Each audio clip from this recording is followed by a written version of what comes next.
नमस्कार दोस्तों, knowledge villa official YouTube channel पर आप सभी का स्वागत है। आज हम इंग्लिश लैंग्वेज की नई क्लास शुरू करने वाले हैं। जैसा कि आप सभी को पता होगा, हाल ही में एसएससी एमटीएस की वैकेंसीज निकली हुई हैं और आफ्टर सम डेज एमपीएसआई की वैकेंसी भी आने वाली है। इनको ध्यान में रखते हुए इंग्लिश लैंग्वेज को knowledge villa official YouTube channel पर शुरू किया जा रहा है। चलिए, तो टॉपिक में हम लोग शुरुआत करते हैं। टॉपिक हम बाद में पढ़ेंगे। टॉपिक से पहले हमें इंग्लिश लैंग्वेज का कुछ बेसिक नॉलेज होना चाहिए। सबसे पहले दोस्तों हम बात करते हैं, इंग्लिश जो है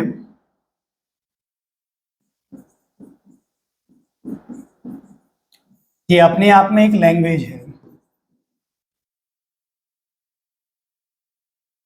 ठीक है ना दोस्तों। अब इंग्लिश जो है ये अपने आप में एक लैंग्वेज है।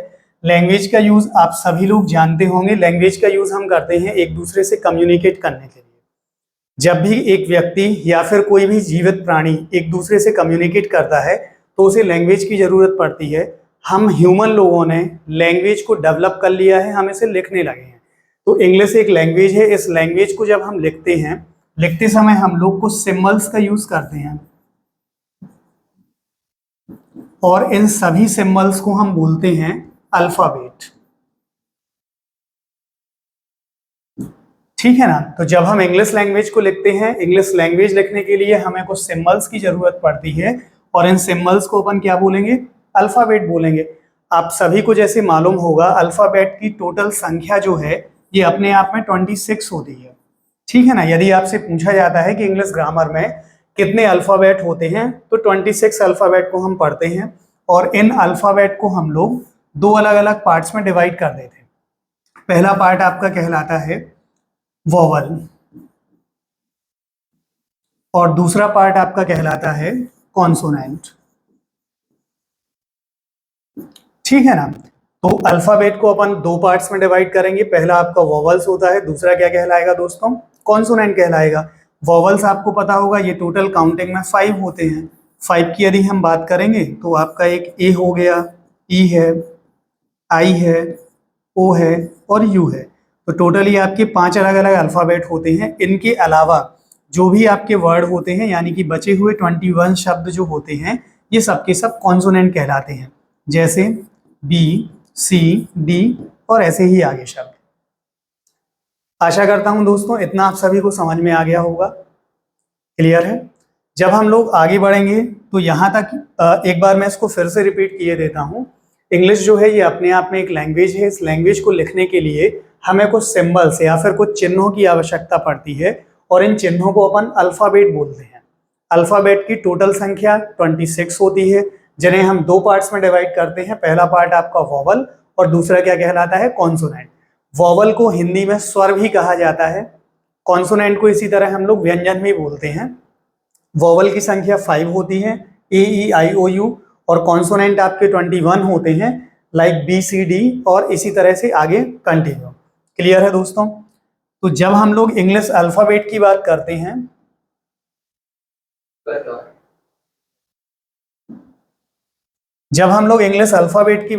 हैं, तो बहुत सारे अल्फाबेट को आपस में जोड़ने से, बहुत सारे जब हम लोग अल्फाबेट को आपस में जोड़ते हैं तो हमें एक नई चीज मिलती है जिसे अपन बोलते हैं वर्ड। क्या बोला जाता है? वर्ड बोला जाता। अब वर्ड की यदि हम लोग बात करेंगे तो एक सिंपल चीज आपको याद रखनी है। वर्ड का मतलब वे शब्द जिनकी कोई ना कोई मीनिंग हो। यदि शब्द मीनिंगफुल है तभी उसे वर्ड कहा जाएगा।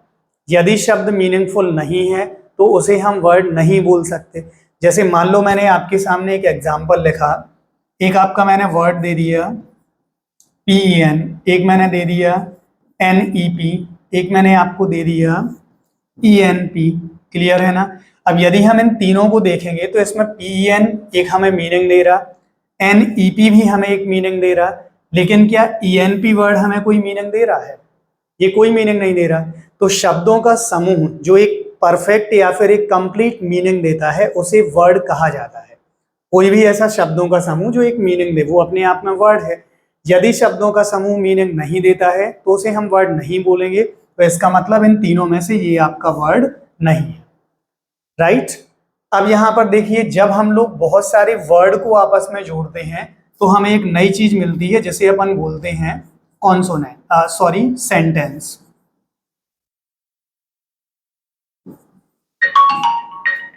ठीक है ना। तो बहुत सारे वर्ड को आपस में जोड़ने से, बहुत सारे वर्ड्स को आपस में जोड़ने से हम लोग क्या बना लेते हैं, सेंटेंसेस बना लेते।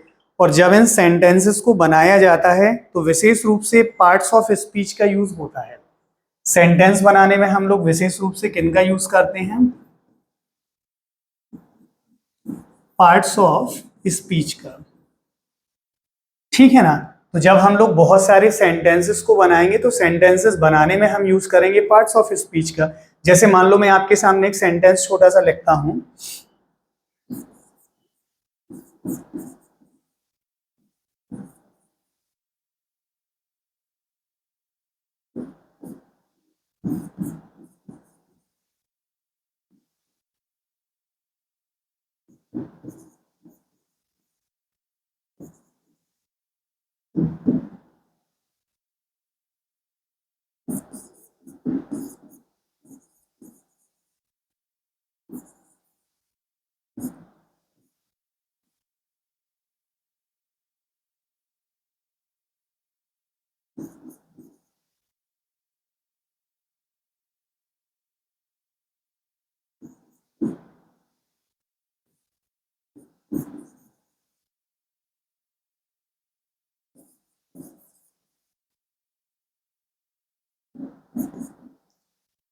ठीक है ना। आप देखिए दोस्तों, आपके सामने मैंने दो अलग अलग सेंटेंसेस लिखे हैं। क्या आपको इन दोनों सेंटेंसेस में कुछ गलती दिख रही है? एज ए कॉम्पिटिटिव एग्जाम या फिर एज ए कॉम्पिटिटिव एस्पिरेंट्स आपके सामने एग्जामिनर ऐसे ही क्वेश्चंस पेपर में देगा और इन दिए गए क्वेश्चंस में वो आपसे प्रश्न पूछता है। पहले टाइप का जो आपका क्वेश्चन आता है उसे अपन एरर ओमिटिंग बोलते हैं। अब इन दोनों क्वेश्चंस में जैसे मैंने कई सारे अल्फाबेट को जोड़ा, अल्फाबेट को जोड़कर मैंने वर्ड बनाए थे, कई सारे वर्ड को जोड़कर मैंने सेंटेंसेस बनाए। सेंटेंसेस में हम लोग डिफरेंट काइंड के पार्ट्स ऑफ स्पीच का यूज करते हैं। तो इन दोनों सेंटेंसेस में आपको पार्ट्स ऑफ स्पीच तो बहुत सारे दिख रहे होंगे, बट मेरा सवाल है क्या इन दोनों क्वेश्चंस में या इन दोनों सेंटेंसेस में क्या कुछ आपको गलतियां दिख रही हैं? बिल्कुल दोस्तों, मैं समझ सकता हूं आपको इसमें कुछ गलतियां दिख गई होंगी। अब इनमें गलतियां आपको कौन कौन सी दिखी हैं? यदि हम इन गलतियों की बात करेंगे तो आप यहाँ देख सकते हैं, फर्स्ट सेंटेंस आपका दिया ही सॉ ब्यूटीफुल सीनरीज इन कश्मीर। आप सभी को दोस्तों पता है कि जो सीनरी शब्द है ये अपने आप में हमेशा सिंगुलर रहता है, यहाँ सीनरीज गलत है। क्लियर है? यहाँ आपका जो करेक्ट हो जाएगा वो रहेगा सीनरी। ठीक है ना। करेक्ट वर्ड आपका क्या होगा? सीनरी होगा। सीनरीज यानी कि जो सीनरी वर्ड है, सीनरी का प्लूरल हम लोग नहीं कर सकते, इसे हमेशा सिंगुलर लिखा जाता है। सिंपली बोला जाए तो इसे अपन अनकाउंटेबल नाउन के रूप में रखते हैं। ठीक इसी तरह से दूसरे सेंटेंस में यदि हम देखेंगे तो यहाँ आपका लिखा हुआ है his daughter learned English alphabets at the age of 6। Sentence में यदि देखा जाए तो कुछ हमें गलती दिख रही होगी। क्या आप बता सकते हैं कहाँ गलती दिख रही है? चलिए, आप लोगों ने देख लिया होगा। यहां हमें जो गलती दिख रही है वो है आपकी अल्फाबेट्स वर्ड में। किसमें दिख रही है? अल्फाबेट्स में। आप सभी को मालूम है अल्फाबेट जो है ये अपने आप में ही 26 होते हैं। अल्फाबेट अपने आप में कितने होते? 26 होते। जब इनकी संख्या ऑलरेडी प्लूरल है, जो शब्द पहले से ही प्लूरल है, तो उसके पीछे एस या फिर ईएस लगाने का कोई मतलब ही नहीं है। क्लियर है ना। ये शब्द पहले से ही आपका प्लूरल है और जो भी शब्द पहले से प्लूरल होते हैं उसमें हम एस या फिर ईएस का यूज नहीं करते। क्लियर है? तो आई होप दोस्तों आपको समझ में आ गया होगा कि यहाँ पर क्या क्या गलतियां दी गई हैं। इन दोनों गलतियों के अलावा हम जिक्र कर रहे थे पार्ट्स ऑफ स्पीच का कि गिवन सेंटेंसेस या सेंटेंस बनाने के लिए पार्ट्स ऑफ स्पीच की जरूरत होती है। जैसे पहला आपका सेंटेंस है तो इसमें आपका ही शब्द जो है ये सब्जेक्ट हो गया, सब्जेक्ट के साथ साथ ये काम कर रहा है प्रोनाउन का। सो जो है ये आपका वर्ब हो गया। जो आपका ब्यूटीफुल शब्द है ये काम कर रहा है एडजेक्टिव का। इसी तरह जो आपका सीनरी शब्द है ये काम कर रहा है एक नाउन का। इन जो है ये आपका क्या दिया गया? प्रीपोजिशन। एंड कश्मीर जो है ये भी आपका काम कर रहा नाउन का। तो सिंपल सी यदि बात बोली जाए, जब भी हम कोई सेंटेंस बनाते हैं, सेंटेंस बनाने में हमें मैक्सिमम जरूरत किन चीजों की पड़ती है? पार्ट्स ऑफ स्पीच की। क्लियर है? लेकिन दोस्तों पार्ट्स ऑफ स्पीच को समझने से पहले हमें सेंटेंसेस का नॉलेज होना चाहिए। हमें ये पता होना चाहिए कि सेंटेंस कितने प्रकार के होते हैं, उन सेंटेंसेस का स्ट्रक्चर कैसे होता है, किस सेंटेंस को किस टाइप से लिखा जाता है। क्लियर दोस्तों? चलिए आगे बढ़ते हैं, थोड़ा सा हम सेंटेंसेस के बारे में समझ लें, फिर उसके बाद में हम बात करेंगे पार्ट्स ऑफ स्पीच की।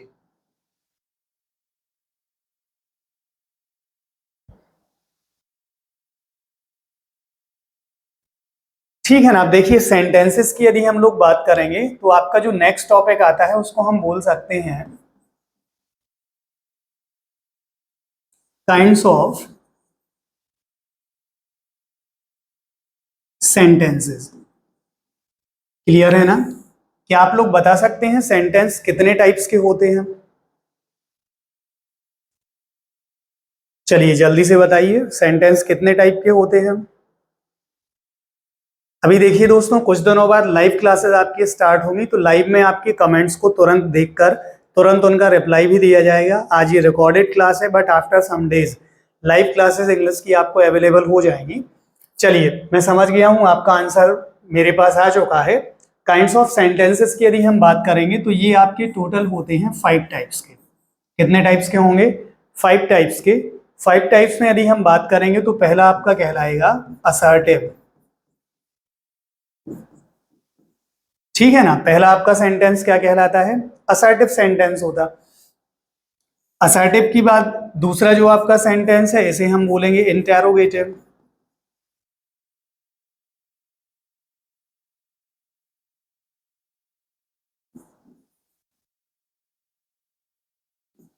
ठीक है ना? इंटेरोगेटिव के बाद तीसरा आपका होता है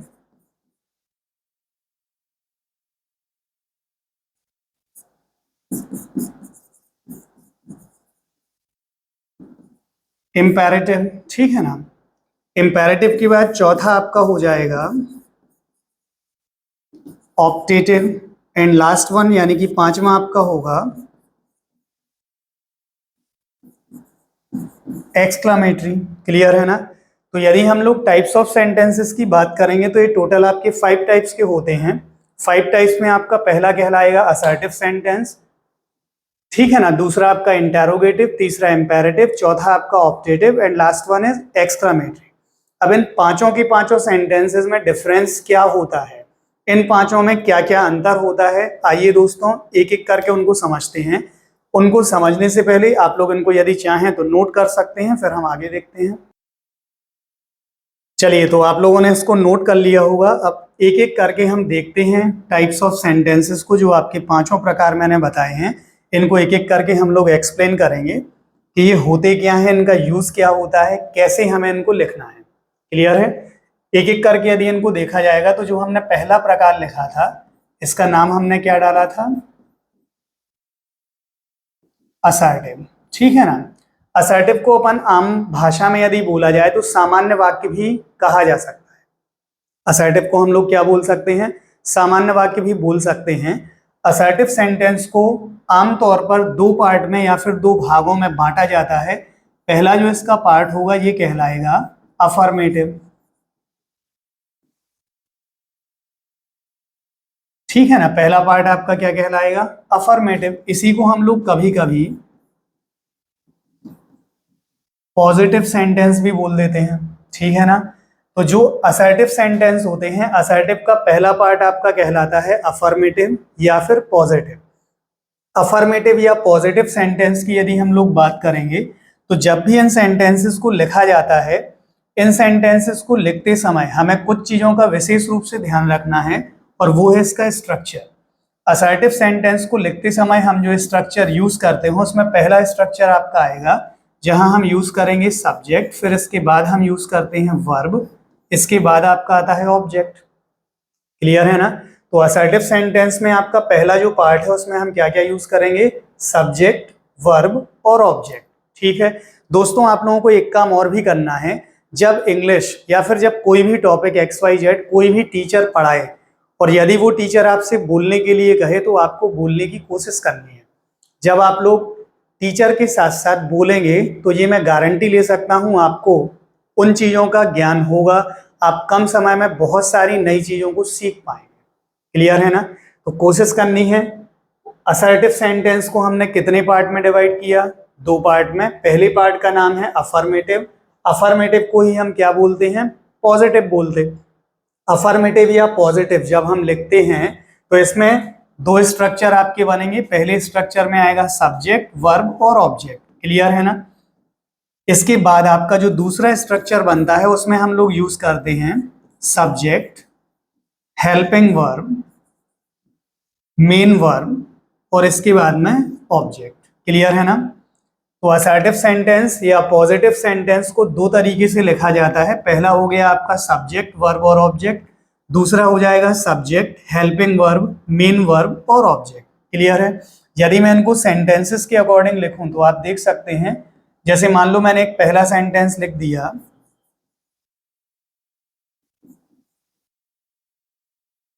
ठीक है, आपका सेंटेंस लिखा हुआ ही कॉल्ड मी, तो इसमें आपका ही हो गया सब्जेक्ट, कॉल्ड आपका हो गया वर्ब और मी आपका क्या हो गया? ऑब्जेक्ट हो गया। क्लियर है इतना? अब यदि हम इस स्ट्रक्चर के अकॉर्डिंग लिखेंगे तो इसमें आपका यूज हो सकता है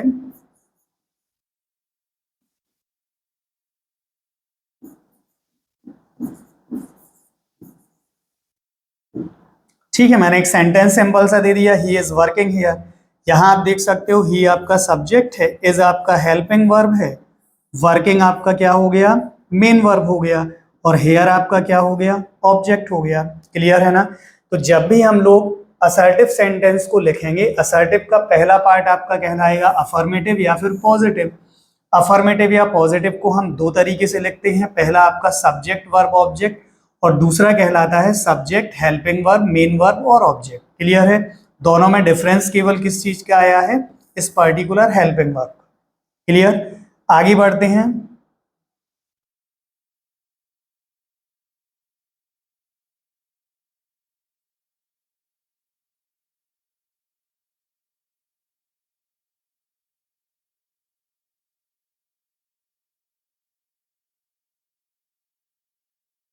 चलिए अब इसके दूसरे पार्ट की हम बात करते हैं। इसका जो सेकंड पार्ट आपका बनेगा, सेकंड पार्ट को हम बोलते हैं नेगेटिव सेंटेंस। क्या बोला जाएगा? Negative sentence. क्लियर है ना? नेगेटिव सेंटेंस का स्ट्रक्चर दोस्तों विशेष रूप से याद रखना। जब भी हम लोग कोई नेगेटिव सेंटेंस लिखते हैं तो नेगेटिव सेंटेंस में सबसे पहले हम लोग यूज करते हैं सब्जेक्ट, फिर इसके बाद आपका आता है हेल्पिंग वर्ब, फिर हम यूज करते हैं नॉट का, नॉट के बाद हम यूज करेंगे मेन वर्ब, आफ्टर दैट हम यूज करते हैं ऑब्जेक्ट। क्लियर है? जैसे आपका सेंटेंस लिखा ही इज वर्किंग हियर, जब मैं इसका नेगेटिव बनाऊंगा तो सेंटेंस आपका क्या हो जाएगा? बताइए दोस्तों जल्दी से, क्या बनेगा सेंटेंस?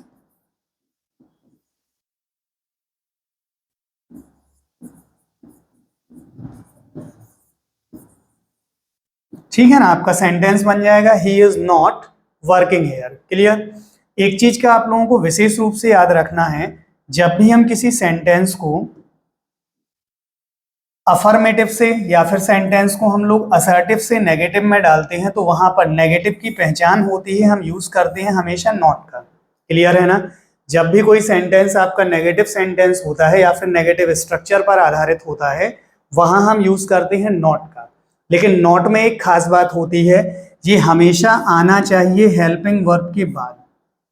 क्लियर है ना? यदि आपका सेंटेंस असर्टिव नेचर का है, असर्टिव स्ट्रक्चर पर आधारित है और हम सेंटेंस को नेगेटिव बना रहे हैं तो नॉट का यूज हमेशा किसके बाद होना चाहिए? हेल्पिंग वर्ब के बाद। एग्जामिनर कंफ्यूज क्या करेगा? वो नॉट का यूज कर देगा मेन वर्ब के बाद में, या फिर वो नॉट का यूज कर देगा ऑब्जेक्ट के बाद में। क्लियर है ना? या फिर वो नॉट का यूज कर देगा हेल्पिंग वर्ब के पहले। तो आपका स्ट्रक्चर गलत हो जाता है और एग्जामिनर यहीं से आपके लिए एक एरर बनाता है। हमें ऐसे ही एरर से बचना है। आई होप दोस्तों आपको समझ में आ गया होगा। एक बार मैं फिर से आपको दिखाई दे रहा हूं। तो आपका जो पहला सेंटेंस का टाइप है उसे हम बोलेंगे असर्टिव। असर्टिव सेंटेंस को हमने कितने पार्ट्स में डिवाइड किया? इसको हमने बांटा है दो पार्ट में। पहला आपका अफर्मेटिव या पॉजिटिव सेंटेंस और दूसरा क्या हो गया? Negative sentence. जो आपका सेंटेंस पॉजिटिव है उसको हम दो तरीके से लिखेंगे और जो आपका सेंटेंस नेगेटिव है उसमें हम यूज करते हैं नॉट का। नॉट का यूज हमेशा किसके बाद किया जाता है? हेल्पिंग वर्ब के बाद। क्लियर है इतना? चलिए दोस्तों, इसके बाद हम देखते हैं, एक बार आप इनको नोट कर लें, नोट करने के बाद में फिर इसको हम आगे देखेंगे। चलिए इसको नोट कर लीजिए आप।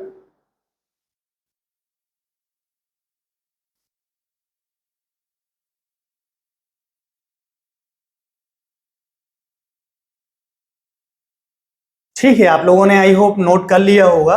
हम बढ़ते हैं अब सेंटेंस या सेंटेंस के दूसरे पार्ट की तरफ। तो असर्टिव आप लोगों का क्लियर है। असर्टिव के बाद हम देखते हैं दूसरे पार्ट को। आपका जो सेकंड पार्ट होता है इसे हम बोलेंगे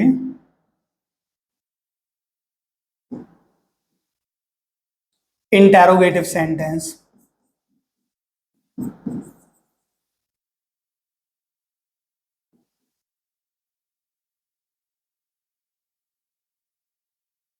ठीक है ना? तो जो आपका सेंटेंस का दूसरा स्ट्रक्चर या दूसरा पार्ट होता है ये क्या कहलाएगा? Interrogative sentence. अब देखिए नाम से ही क्लियर है, इंटेरोगेटिव है तो सिंपल कहने का मतलब है सेंटेंस के लास्ट में हमें क्वेश्चन मार्क देखने को मिलेगा।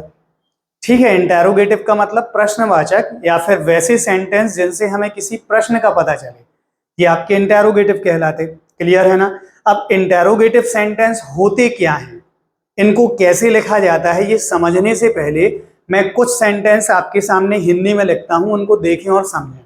जैसे मान लो मैंने एक सेंटेंस आपको दे दिया,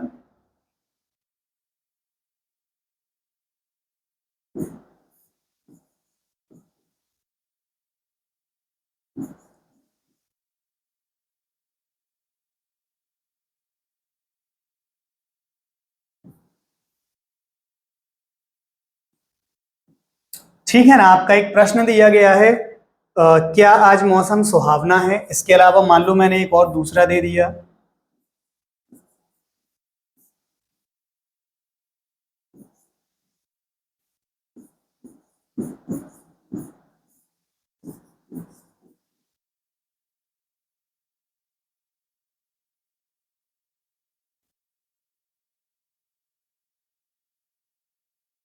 ठीक है ना? आपके सामने देखो मैंने दो अलग अलग सेंटेंस लिखे हैं। पहला आपका सेंटेंस है क्या आज मौसम सुहावना है, और दूसरा सेंटेंस क्या है? क्या आपने खाना खाया। क्लियर है ना? इन दोनों प्रश्नों के अलावा मैं दो और क्वेश्चन लिखता हूं और उनको आपको समझना है बड़े ध्यान से।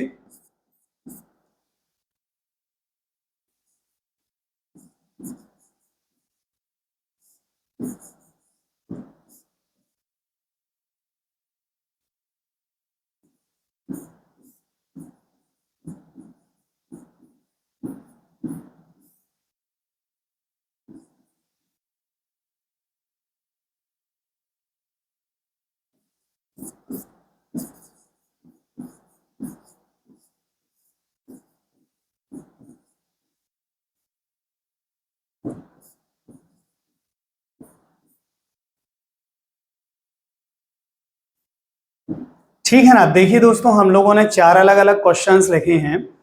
ठीक है, पार्ट आपका चल रहा है इंटेरोगेटिव का। चारों के लास्ट में आप देख सकते हो हम लोग क्वेश्चन मार्क यूज कर रहे हैं, मतलब बात आपकी इंटेरोगेटिव की हो रही। क्या आप मुझे बता सकते हैं इन प्रश्नों के उत्तर क्या होंगे? समझने वाली बात है। आपके सामने जैसे पहला क्वेश्चन मैंने दिया है कि आज मौसम सुहावना है, इसका आंसर क्या होगा? बताइए जल्दी से सोच के। भाई आपका आंसर दो ही होंगे ना। जैसे क्वेश्चन मैंने आपसे पूछा क्या आज मौसम सुहावना है, तो या तो आप मुझे आंसर दोगे यस, या फिर आप आंसर मुझे क्या दोगे? नो दोगे। इन दोनों के अलावा आप तीसरा आंसर मुझे सोच के बता दें जरा। जितने भी लोग इस पर्टिकुलर चैनल को देखेंगे, जितने भी बच्चे इस पर्टिकुलर टॉपिक को देखेंगे, यदि आप अब तक टॉपिक में जुड़े हुए हैं मतलब आप इंग्लिश में इंटरेस्ट ले रहे हैं। क्लियर है? तो जल्दी से बताइए। आज इसका आपके सामने जो पहला क्वेश्चन दिया गया है कि आज मौसम सुहावना है, इसका आंसर मैंने दो लिखे, एक यस और एक नो। इन दो के अलावा कोई तीसरा आंसर आप मुझे सोच के बताओ, क्या कोई तीसरा आंसर हो सकता है? ठीक है, चलिए अपन दूसरा क्वेश्चन देखते हैं। दूसरा क्वेश्चन है क्या आपने खाना खाया, इसका आंसर क्या होगा? फिर से वही बात है, या तो इसका आंसर आप मुझे यस दोगे या फिर इसका आंसर क्या दोगे? नो दोगे। इन दो के अलावा कोई तीसरा आंसर हो सकता है? भाई मैंने आपसे क्वेश्चन पूछा कि आपने खाना खाया, आपने बोला यस सर खा लिया है, या फिर आप बोलोगे नो सर नहीं खाया है, कुछ बोलेंगे बीच का। ठीक है ना। बीच का मतलब कुछ बोलेंगे सर हमने हल्का फुल्का खा लिया, तो हल्का फुल्का नहीं, प्रश्न का डायरेक्ट उत्तर या तो आप यस दोगे या फिर आप नो दोगे। अब अपन देखते हैं तीसरे क्वेश्चन को। इसमें देखो क्या लिखा, मौसम में आज क्या सुहावना है। क्लियर है। क्वेश्चन में मैंने किया क्या है, समझने वाली बात है। यहां पर जो आपका गिवन क्वेश्चन है उसमें जो पहला क्या शब्द दिया गया था, इस क्या को मैंने आगे से उठाकर कहां लगा दिया, बीच में लगा दिया। जैसे ही मैंने क्या को बीच में लगाया, अब आप देख सकते कॉन्सेप्ट पूरा बदल गया। क्या चेंज हो गया है, कॉन्सेप्ट पूरा चेंज हो गया। यहां पर हमारा पहले वाले क्वेश्चन में आंसर या तो हमें यस मिल रहा था या फिर नो मिल रहा था, लेकिन जैसे ही हमने थर्ड क्वेश्चन में क्या का प्रयोग मिडिल में किया, अब देखो आंसर चेंज हो गए। मौसम में आज क्या सुहावना है, तो कुछ बच्चे आंसर देंगे सर आज बादल सुहावने हैं, कुछ बोलेंगे सर आज ठंडी ठंडी हवा चल रही है, कुछ बोलेंगे सर आज बारिश हल्की हल्की हो रही है वो सुहावना है। मतलब जितने व्यक्ति होंगे उन सबके आंसर अलग अलग होंगे। एम आई राइट, क्लियर है ना। अब देखते हैं हम चौथे क्वेश्चन को, उसमें भी सेम ऐसा ही कुछ है। यहाँ जो आपका क्या शब्द दिया था, इसको मैंने शुरू से उठाकर कहाँ लगा दिया, बीच में लगा दिया। जब मैंने इसे बीच में लगाया तो अब आप देख सकते कुछ चेंजेस हो रहे। यहाँ आपका प्रश्न लिखा आपने खाने में क्या खाया। पहला क्वेश्चन देखो यहाँ पर क्या लिखा था, क्या आपने खाना खाया, आपका उत्तर क्या था, या तो यस या फिर नो। लेकिन जब मैंने क्वेश्चन बदला, मैंने क्वेश्चन आपसे क्या बोला, आपने खाने में क्या खाया, यहाँ पर आंसर लोगों के बदल जाएंगे। अब आपका आंसर यस या नो नहीं होगा, आपका आंसर होगा, कोई बोलेगा सर मैंने समोसे खाए हैं, कोई बोलेगा सर मैंने ब्रेड पकौड़े खाए हैं, कोई बोलेगा मैंने पोहे खाए हैं, कोई बोलेगा मैंने खाना खाया है, कोई बोलेगा मम्मी पापा की डांट खाई है ना। कोई हो सकता बोल दे हमने सोना बाबू की भी डांट खाई है। तो जितने लोग होंगे उतने आंसर, क्लियर है ना, जितने लोग उतने आंसर। इसी आधार पर इंटेरोगेटिव सेंटेंसेस को भी हम लोग दो पार्ट्स में डिवाइड करते हैं। कितने पार्ट्स में डिवाइड करेंगे, दो पार्ट्स में, क्लियर है ना। कौन कौन से दो पार्ट्स होते हैं, एक एक करके हम इनको देखते हैं। तो जब भी अपन लोग इंटेरोगेटिव सेंटेंसेस की बात करते हैं,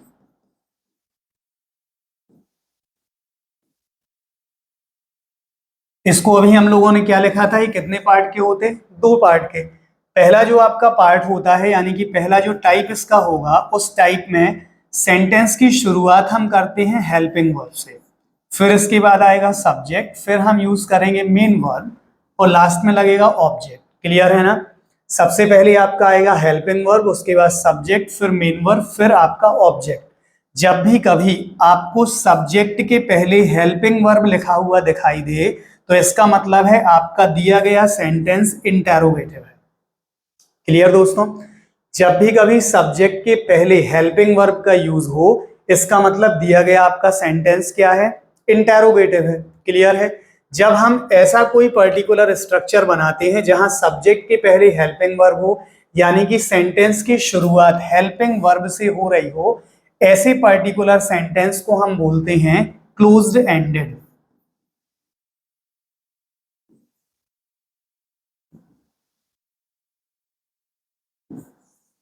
ठीक है ना। ऐसे पर्टिकुलर सेंटेंस को क्या बोला जाता है, क्लोज्ड एंडेड। क्लोज्ड एंडेड का मतलब है जब भी कोई ऐसा प्रश्न आपके सामने आए, तो इसका मतलब है प्रश्न करने वाला व्यक्ति आपसे उत्तर या तो यस में चाहता है या फिर नो में चाहता है। क्लियर है। जब भी कोई प्रश्न करने वाला व्यक्ति आपके सामने प्रश्न करे, और यदि वो प्रश्न की शुरुआत पर्टिकुलरली हेल्पिंग वर्ब से कर रहा हो, तो इसका मतलब वो आपसे आंसर किन चीजों में चाहता है, या तो वो यस में आंसर चाहता है या फिर नो में। क्लियर है ना। जैसे मान लो मैंने एक सेंटेंस आपसे बोल दिया,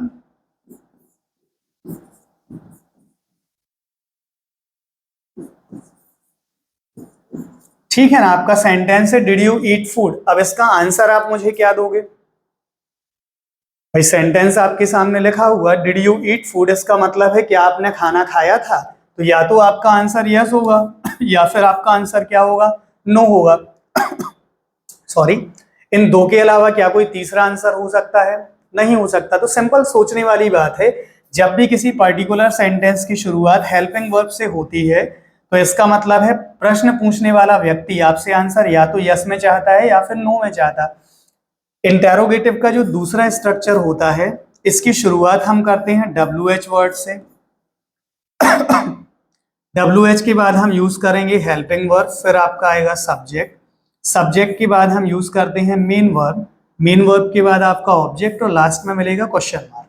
यहां पर भी आप दोस्तों देख सकते हो सब्जेक्ट के पहले किसका यूज हो रहा है, हेल्पिंग वर्ब का। तो आपका प्रश्न चाहे डायरेक्टली हेल्पिंग वर्ब से बने चाहे WH वर्ड से बने, दोनों ही केसेस में सब्जेक्ट के पहले हम यूज करते हैं हेल्पिंग वर्ब का। जब भी सब्जेक्ट के पहले हेल्पिंग वर्ब दिखे और लास्ट में ये वाला चिन्ह मिले तो इसका मतलब बात हो रही है इंटेरोगेटिव सेंटेंस की। क्लियर है ना। अब देखो दूसरे टाइप का जो क्वेश्चन है इसका प्रयोग क्यों किया जाता है। क्लियर। जैसे मान लो आपका मैंने प्रश्न या फिर मैंने एक क्वेश्चन आपके सामने लिखा, डिड यू ईट फूड, इसका आंसर आपने मुझे या तो यस दिया या फिर नो दिया। मान लो मैंने इसी क्वेश्चन को WH से लिख दिया,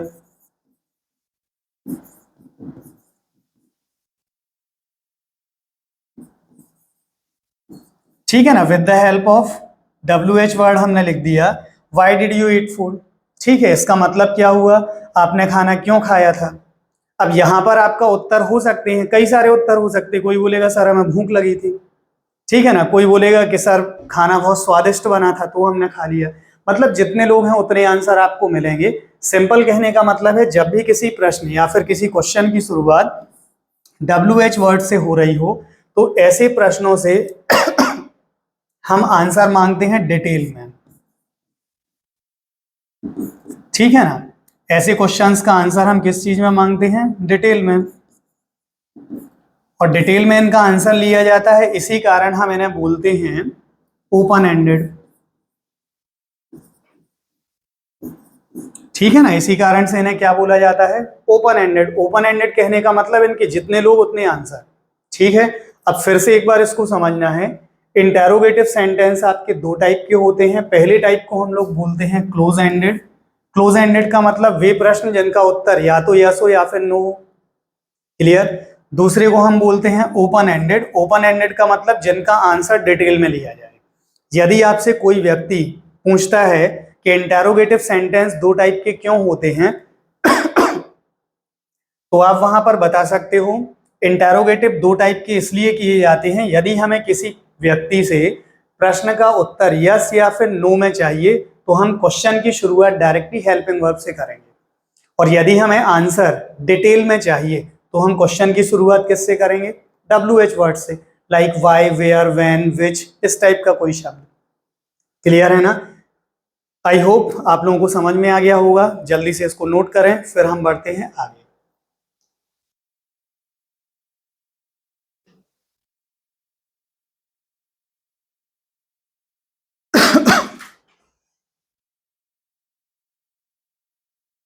ठीक है ना। देखो आपको नोट भी करते जाना है क्योंकि जितने टॉपिक अभी मैं आपको बताऊंगा ये सभी टॉपिक डिटेल से ही चलेंगे। आप में से कुछ बच्चे सोच रहे होंगे कि सर आप काफी स्लो स्लो पढ़ा रहे हैं, तो बिल्कुल ये टेंशन नहीं लेनी, अपन को स्लो स्लो ही पढ़ना है। स्पीड में दौड़ना अभी नहीं है क्योंकि आपका बेसिक कॉन्सेप्ट है। बेसिक कॉन्सेप्ट यदि आपके क्लियर हैं तो दोस्तों मैं गारंटी ले सकता हूं कि आपको इंग्लिश में कभी प्रॉब्लम नहीं आएगी। क्लियर है ना इतना। तो हमें बहुत तेज नहीं भागना, एक दिन में लिमिटेड पढ़ना है, लिमिटेड के साथ में उसको बार बार रिवाइज भी करना है। क्लियर है। चलिए आगे बढ़ते हैं सेंटेंस के अगले टाइप की तरफ। ठीक है ना। तो यहां तक अभी तक हमने देखा सेंटेंस के दो टाइप को। पहला था आपका असर्टिव सेंटेंस और दूसरा कौन सा था, इंटेरोगेटिव सेंटेंस। इसके बाद में तीसरा जो आपका टाइप है इसे हम बोलते हैं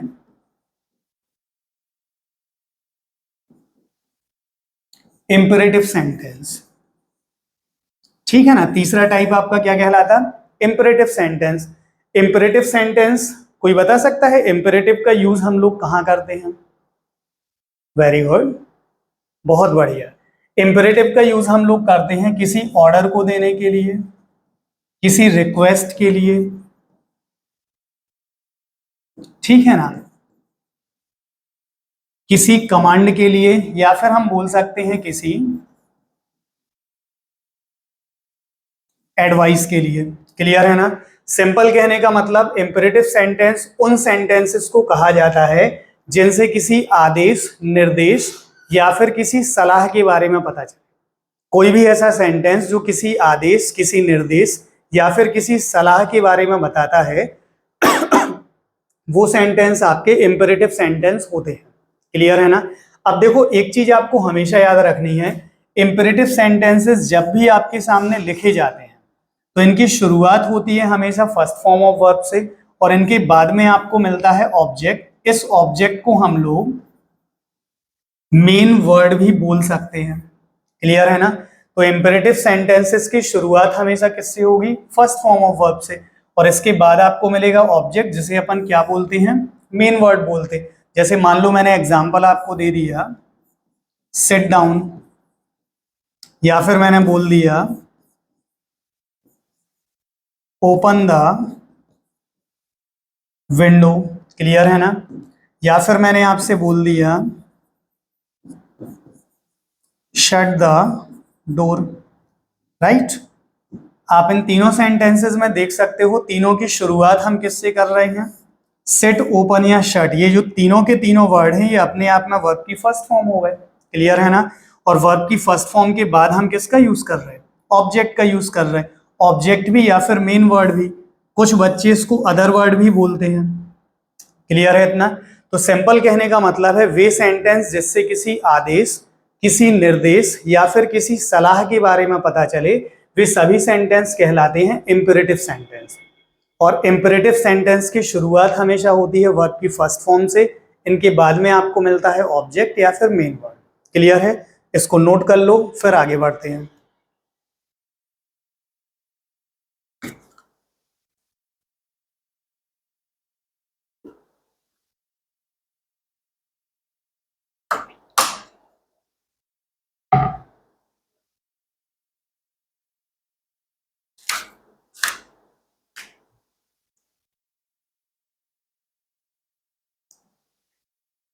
क्लियर है? आप लोगों ने नोट कर लिया होगा। चलिए आगे बढ़ते हैं। इसके बाद में आपका सेंटेंस का चौथा पार्ट आता है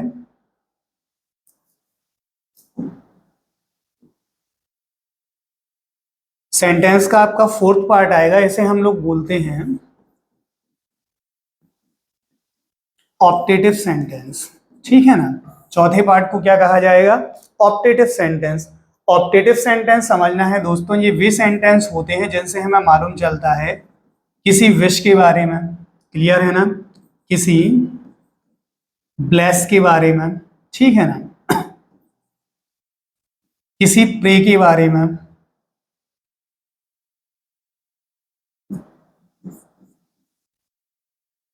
या फिर किसी कर्ज के बारे में। ठीक है ना? तो ऑप्टेटिव सेंटेंस आपके वे सेंटेंस होते हैं जिनसे किसके बारे में मालूम चलता है? किसी विश, ब्लेस, प्रे या फिर कर्ज। सिंपली कहा जाए तो वे सेंटेंस जिनसे किसी इच्छा का पता चले, प्रार्थना का पता चले, किसी श्राप का पता चले, वो आपके सेंटेंस क्या कहलाते हैं? Optative sentence. क्लियर है ना? एक चीज आप लोगों को हमेशा याद रखनी है, जब भी आपके सामने कोई ऑप्टेटिव सेंटेंस लिखा जाएगा तो इसकी शुरुआत हमेशा हेल्पिंग वर्ब से होगी, और इसके बाद में हमें एक्सक्लामेटरी का चिन्ह मिलेगा। क्लियर है? देखो एक चीज याद रखना, यदि अपन लोग इंटेरोगेटिव सेंटेंस की बात करते हैं तो इंटेरोगेटिव की शुरुआत भी हेल्पिंग वर्ब से होती है, लेकिन उनके लास्ट में क्या रहता? क्वेश्चन मार्क रहता। समझने वाली बात है। इंटेरोगेटिव सेंटेंस आप जब भी लिखोगे तो इनकी शुरुआत होगी हेल्पिंग वर्ब से, और उनके लास्ट में आपको ये वाला चिन्ह यानी कि इंटेरोगेटिव का चिन्ह मिलेगा। क्लियर है ना? लेकिन यदि हम लोग ऑप्टेटिव सेंटेंस की बात करेंगे तो ऑप्टेटिव की शुरुआत हम लोग हेल्पिंग वर्ब से करते हैं, और लास्ट में आपको चिन्ह कौन सा मिलता? शायद आप इसे एक्सक्लामेटरी चिन्ह के नाम से भी जानते हैं। क्लियर है ना इतना?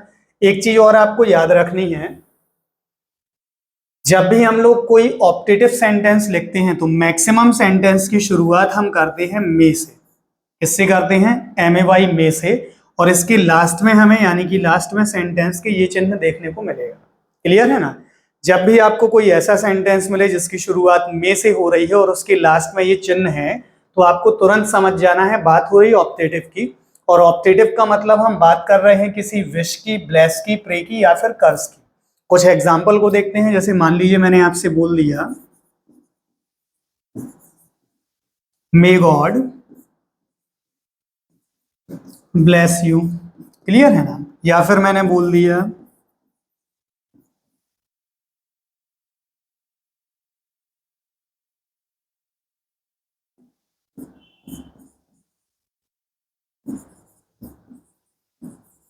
May you live long, clear है ना। या फिर मैंने आपसे बोल दिया मे यू डाई, क्लियर है। तो सिंपल समझने की बात है, यहां पर आप देख सकते हैं तीनों के तीनों एग्जाम्पल में शुरुआत हम किस शब्द से कर रहे हैं, मे शब्द से। ये अपने आप में हेल्पिंग वर्ब है, क्लियर है ना। बट तीनों ही सेंटेंस की लास्ट में हमें एक्सक्लामेटरी वाला सिंबल मिल रहा है। तो इसका मतलब है हम बात कर रहे हैं किन सेंटेंसेस की, यहां पर हम लोग बात कर रहे हैं ऑप्टेटिव सेंटेंस की, क्लियर है ना। समझना है आपको, यदि हेल्पिंग वर्ब से सेंटेंस की शुरुआत हो, लास्ट में क्वेश्चन मार्क आए, मतलब बात हो रही है इंटेरोगेटिव। लेकिन यदि आपका लास्ट में ये वाला सिंबल यानी कि एक्सक्लेमेटरी सिंबल आया है, मतलब हम बात किसकी कर रहे हैं, ऑप्टेटिव सेंटेंस की, क्लियर है इतना। चलिए इसको नोट कर लें, फिर आगे बढ़ते हैं।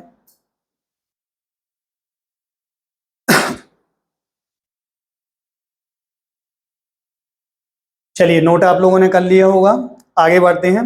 देखो एक चीज और करना है, यदि मैं थोड़ा सा स्पीड में चलूं, आप लोग नोट ना कर पाए, तो आप स्क्रीनशॉट भी ले सकते हैं, क्लियर है। आप बार बार रिवाइज करके भी देख सकते हैं। Very good. चलिए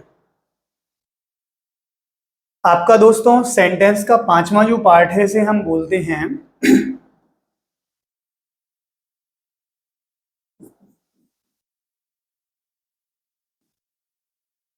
एक्सक्लामेटरी सेंटेंस, ठीक है ना। क्या बोला जाएगा इसे, एक्सक्लामेटरी सेंटेंस।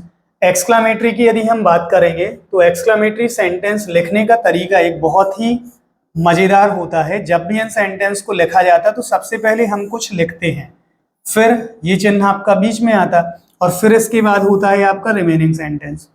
समझने वाली बात है, इसके पहले हमने ऑप्टेटिव पढ़ा था। ऑप्टेटिव में आपका ये वाला सिंबल यूज हो रहा था सेंटेंस के लास्ट में, बट एक्सक्लामेटरी में ये सिंबल आपका कहाँ यूज हो रहा है, सेंटेंस के मिडल में। एक चीज और समझें, इस पर्टिकुलर सिंबल के पहले जो भी वर्ड आता है, मतलब इस बॉक्स में जो आपका वर्ड आएगा, इस पर्टिकुलर वर्ड को अपन बोलते हैं interjection,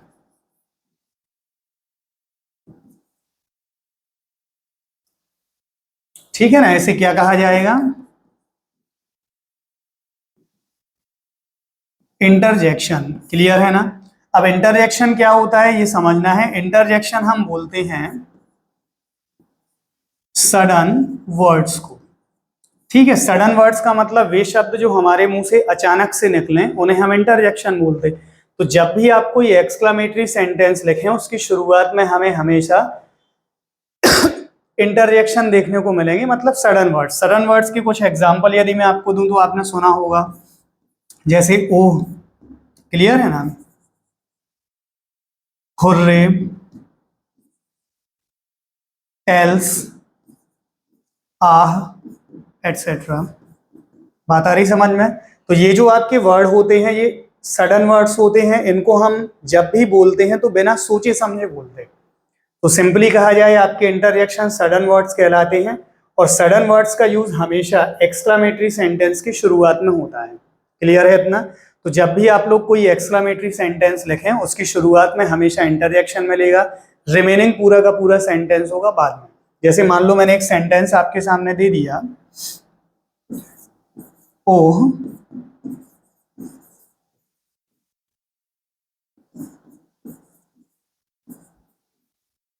my dog is dead, clear है ना। या फिर मान लीजिए मैंने एक और आपको सेंटेंस दे दिया,